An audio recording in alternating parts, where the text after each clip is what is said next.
এদেরটা দারুণ দেখতে পাচ্ছ তো। আজকের মানে রোজকার মতন জিমিও আজকে শুয়ে রয়েছে এই যে চুপচাপ করে। তারপরে আমি চলে যাচ্ছি সিঁড়ি দিয়ে আর কি ধান দেখতে। আজকে ধান সেদ্ধ করা মানে দ্বিতীয় দিন, এরপর কি হলো সেটা তোমাদের দেখাবো।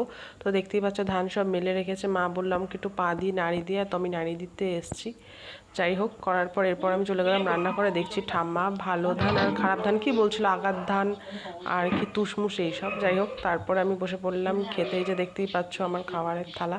এরপর দেখছি মা একটা বড় একটা কাঁঠাল গাছ ছিল, বটি দিয়ে কাটতেই পাচ্ছিল না আসলে। কাঁঠালটা খুবই মানে কাঁচা রয়েছে এখনো পর্যন্ত।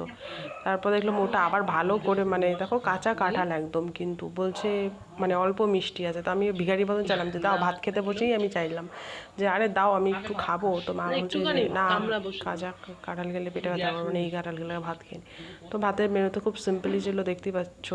এরপর আমাকে সবার লাস্টে মানে